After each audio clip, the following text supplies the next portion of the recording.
Quero cumprimentar o professor Cláudio, o doutor Cláudio, e especialmente a doutora Natália Pasternak. É um orgulho para nós, mulheres. Eu adoro a ciência, sou uma admiradora, não sou uma cientista, nem uma grande intelectual, mas eu sei tirar o chapéu para quem estuda, para quem busca conhecimento e principalmente para quem está disposto a distribuir conhecimento, a democratizar o conhecimento. E a senhora tem o meu respeito pela sua valentia e coragem. A senhora nunca abaixou a cabeça para defender os seus ideais, aquilo que a senhora acredita, para aquilo que a senhora estudou. Estou reforçando mais a doutora Natália, não é para, em hipótese alguma, diminuir o professor Cláudio, mas eu conheço ela mais de perto das entrevistas e das participações, não a conheço pessoalmente, mas eu tenho que tirar o chapéu pela sua coragem em enfrentar. A senhora poderia ficar calada, silenciosa, como tantos cientistas por aí que têm vontade de falar e não se sente estimulado, pois eu acredito que as mudanças vêm pela voz, as mudanças vêm pelo coração, e a gente só expõe o que o coração sente e o nosso intelecto, depois de estudar tanto, é através das palavras. Então, a senhora não pode silenciar.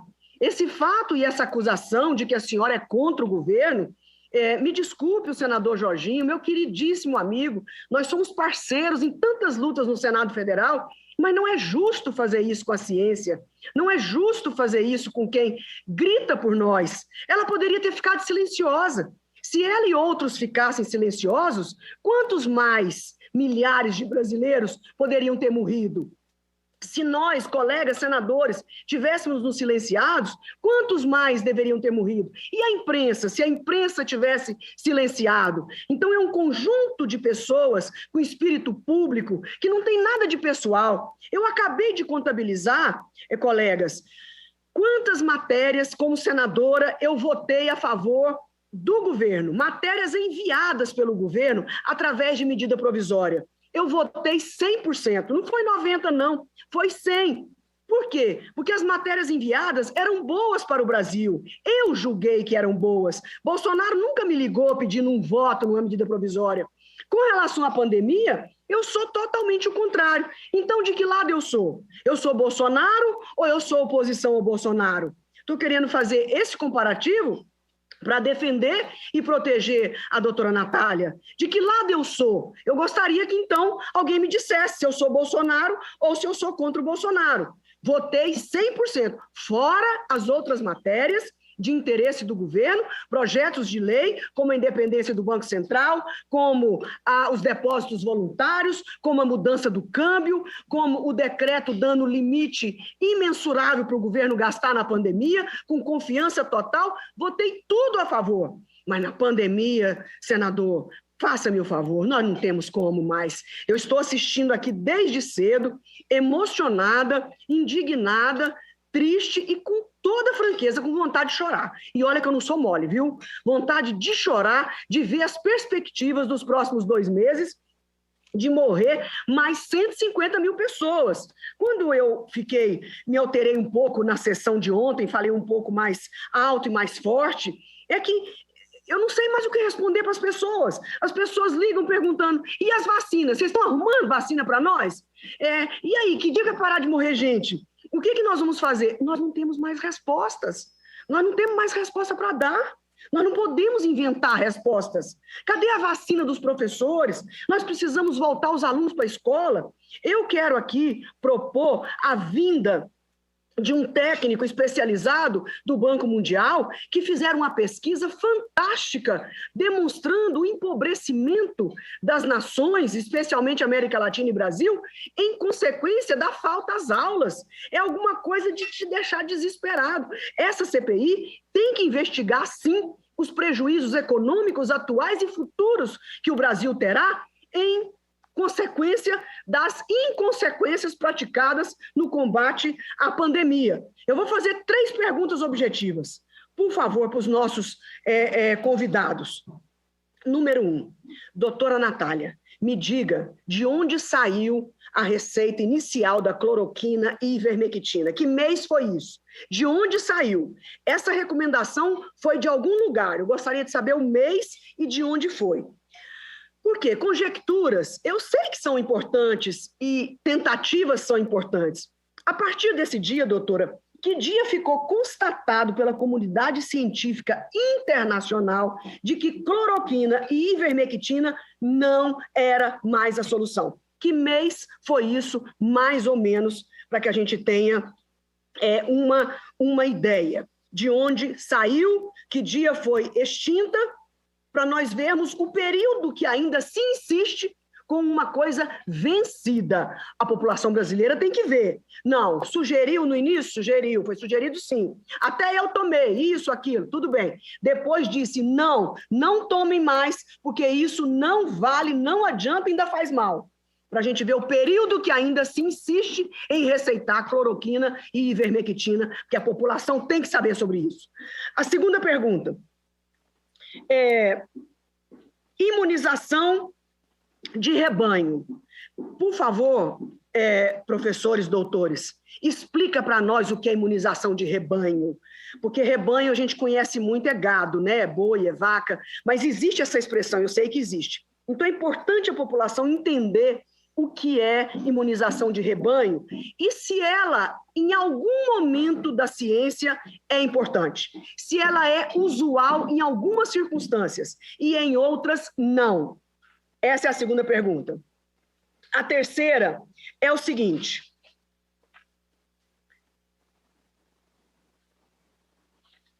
Se nós tivéssemos seguido todos os protocolos adequadamente, se tivesse comprado vacinas na hora certa, se nós estivéssemos insistindo com as medidas sanitárias, com campanhas fortes, com exemplo das lideranças políticas, usando máscara, promovendo o distanciamento, organizando as feiras, os negócios, o lockdown parcial, se nós tivéssemos feito minimamente o dever de casa, ao invés de 482 mil pessoas, nós poderíamos ter evitado a morte de quantos? Respeito se não tivesse a resposta. Eu gostaria de saber se existe uma previsão da irresponsabilidade, uma previsão dos irresponsáveis fizeram com o país, de quantas vidas tiraram, quantas pessoas adoecidas, quanto de dinheiro público gasto. Nós temos que fazer essa conta completa. Nós precisamos mostrar isso ao Brasil. Vidas tiradas, saúde de pessoas aniquiladas e dinheiro público torrado à vontade para acudir a desgraça e a irresponsabilidade. Quanto poderíamos ter evitado nesse período? Essas são as minhas perguntas, senhor presidente, e agradeço a todos os colegas a paciência. Muitíssimo obrigado, senadora Kátia. Doutora Natália, doutor Cláudio. Doutora Natália, por favor. Posso começar. Muito obrigada, senadora, e obrigada principalmente pelas palavras de carinho e de estímulo. Senadora, o hype da cloroquina começou em março do ano passado com a publicação daquele primeiro paper, aquele primeiro artigo que eu mostrei na minha apresentação, o artigo feito por um grupo da China que mostrava atividade in vitro, em tubo de ensaio.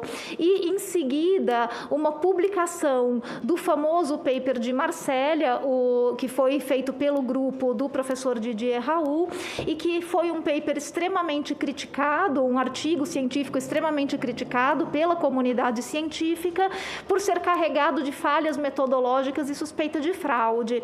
Então, é um artigo que, para a comunidade científica, ele não tem validade, mas, infelizmente, ele causou um clamor popular muito grande e que daí deu início ao que a gente chama do hype da cloroquina.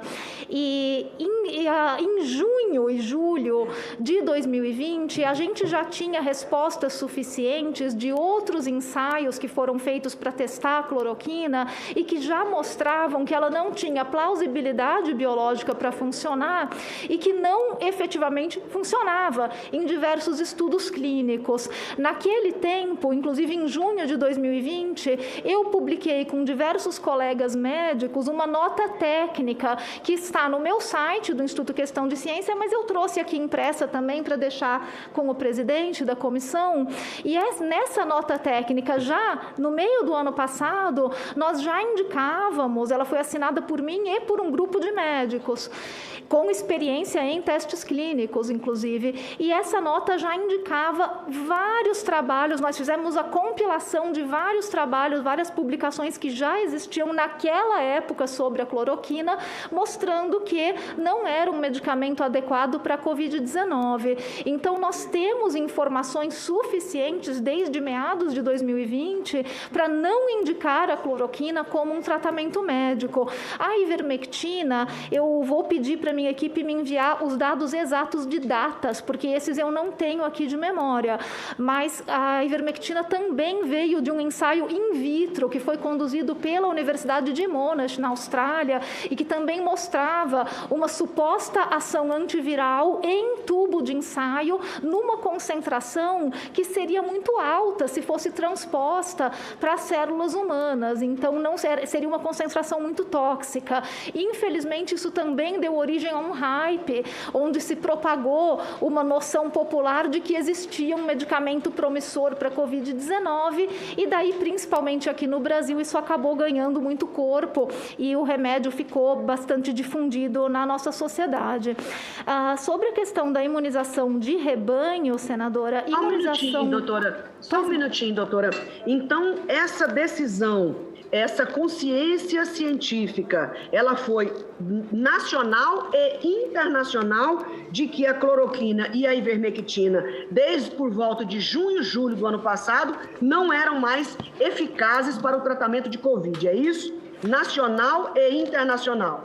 Sim, nós tivemos vários países, inclusive além do Brasil, que estavam usando, experimentando com a cloroquina, mas que em meados do ano passado já cancelaram os seus protocolos, diferentemente do que aconteceu aqui, porque perceberam pela quantidade de publicações que já existiam sobre esse medicamento que não fazia sentido. Eu estou deixando aqui com o presidente a nota técnica que foi redigida por mim e por um grupo de médicos, a maior parte deles da Fiocruz, sobre o uso da cloroquina. Isso foi publicado, senador, em junho do ano passado e está também publicado no site do Instituto Questão de Ciência, para quem quiser baixar. Obrigado, doutora Natália. Eu quero determinar a secretaria que providencie cópias para o senhor relator e também para os demais membros da CPI que interessar. Obrigado. E sobre a imunidade de rebanho, senadora, é um termo vacinal. Imunidade de rebanho é algo que a gente alcança com campanhas de vacinação e não deixando todo mundo pegar a doença para ver o que vai dar. Isso a gente nunca fez, historicamente. A gente não controlou doenças como a varíola, por exemplo, deixando todo mundo ficar doente para ver o que ia dar. E a varíola esteve com a gente durante milhares de anos. Mas por que ela nunca foi embora? Por que ela só foi embora com vacina? Porque efetivamente imunidade de rebanho, ou seja, fazer a doença parar de circular, e no caso da varíola, ela parou de circular a tal ponto que ela sumiu, ela realmente foi erradicada, isso só se consegue com vacina. No caso da varíola, foi uma campanha de vacinação global, maciça, encabeçada pela Organização Mundial de Saúde, que durou 10 anos. E daí sim a gente conseguiu erradicar, até hoje, a única doença que foi realmente erradicada do planeta. Outras doenças foram controladas, como a polio, mas não erradicadas, e isso também com campanhas de vacinação. Essa imunidade de rebanho, né, de deixar todo mundo ficar doente, ela não funciona, ela não é consistente, ela não é estável. A gente sempre vai ver novos surtos, novos picos, a gente pode até ter um controle temporário e muito localizado, mas ele não vai durar. Então, não é uma estratégia efetiva. Imunidade de rebanho é algo que a gente só consegue com vacina e não simplesmente deixando as pessoas ficarem doentes. Doutor Cláudio. Obrigado, senadora. Eu vou comentar... Por favor. Desculpa. Pensei que já tinha encerrado. Por favor, senadora Kátia. Eu ia passar por... Eu queria ver as mortes evitadas. As mortes que poderiam ter sido evitadas se o dever de casa tivesse sido feito a contento. Doutor Cláudio. Tá. Obrigado, senadora. Bom, primeiro um comentário em relação à imunidade de rebanho. Eu vou me permitir aqui traduzir um pouco em miúdos o significado, a origem dessa expressão. Como o próprio nome já diz, é algo aprendido da própria veterinária, em que, se vacinando uma parte da criação, uma parte importante da criação, contra uma determinada doença transmissível entre os animais, mesmo aqueles que não foram vacinados ficam protegidos, porque este agente infeccioso não consegue circular o suficiente para chegar até aqueles que não foram vacinados. A probabilidade de chegar naqueles é muito pequena. Então, o raciocínio que se faz, na medida em que muita gente tiver a doença, tanta gente 15 segundos. Tanta gente estará protegida, estará com imunidade, que a probabilidade de alguém que tem o vírus ter contato com alguém que não tem imunidade é tão pequena que a doença acaba. No entanto, para o caso da Covid, só é possível atingir esta imunidade com vacinação. O cenário de que se atinja esse tipo de imunidade pelo rumo natural da doença implica numa quantidade tão grande de doentes e de mortos que não seria sequer eticamente aceitável alguma proposta desse tipo. E mesmo assim, sabendo-se que o vírus continuaria circulando em alguma dimensão e causando novos surtos, novas mortes, novas internações esporadicamente, é o que a história nos tem mostrado.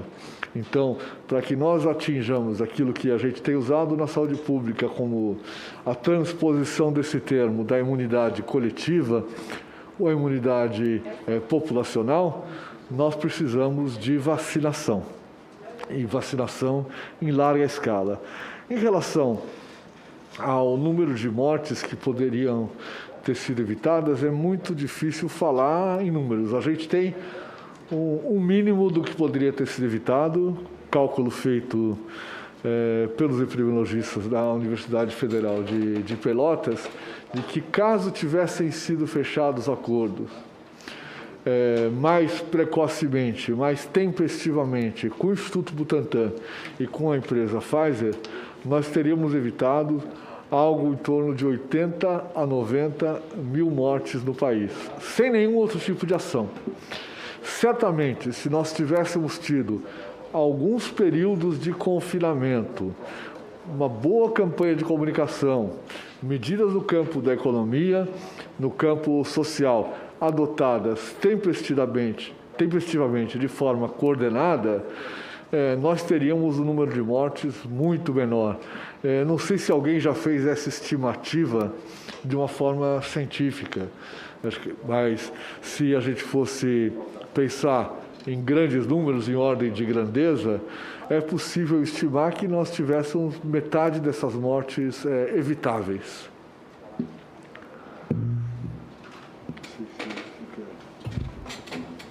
Obrigado, doutor Cláudio. Senadora Kátia, satisfeita? Impactada, muito impactada. Uma última pergunta, se me permite, presidente. Pois não, senadora. O que aconteceu de pior de 2020 para 2021? Em 2020, morreram 195 mil brasileiros. Em 2021, nós estamos no meio do ano, morreram 288 mil brasileiros. Com a previsão de mais 150, ou vamos colocar só mais 100, para não dizer que estamos exagerando, que nós somos contra Bolsonaro, mais 100. Então, mais quase 400 mil pessoas em 2021. Então, arredonda 200 o ano passado e agora quase 400 esse ano, só até daqui 2 meses. O que foi feito de errado, de pior, que isso dobrou as mortes do ano passado para cá? O que nós, onde erramos? Onde erramos? por que menos mortes o ano passado? Ou melhor, onde acertamos o ano passado? De qualquer jeito, eu queria saber o que aconteceu. Obrigado, senadora. Doutora Natália. Senadora, do ano passado para cá, teve diversas mudanças de comportamento das pessoas e do vírus que contribuíram para esse aumento em 2021. Então, se a gente olhar durante o ano passado, primeiro, a gente tem uma pandemia que começa de uma maneira lenta, porque começa se espalhando pelo mundo, e vai atingindo de maneira diferente, em tempos diferentes, os diversos países e regiões, até que ela se espalha de uma maneira mais homogênea, e daí o estrago é muito maior. Então, primeiro teve um crescimento gradual em 2020, até que ela se estabilizou. Então, quando chega 2021, já estava tudo dominado, por assim dizer.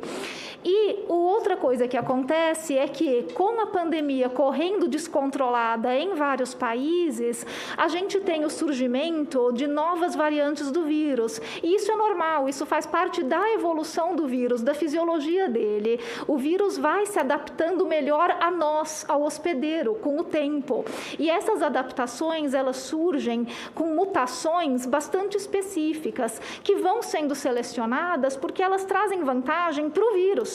Ele se torna mais eficiente em nos infectar. E tem geralmente dois tipos de mutação que dão muita vantagem para o vírus.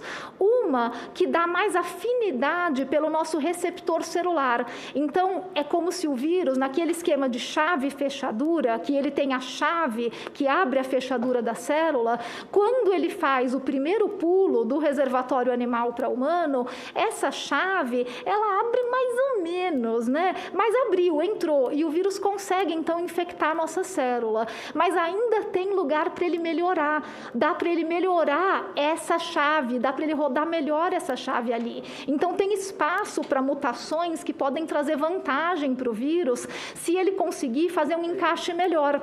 E é isso que ele faz com o tempo. Mas para essas mutações acontecerem, a gente precisa de tempo e de multiplicação viral. A gente teve os dois. A gente teve tempo e a gente teve locais no mundo onde a multiplicação viral tendeu ao infinito, porque a pandemia correu muito descontrolada. Então, a gente teve situações ideais para dar tempo do vírus se adaptar.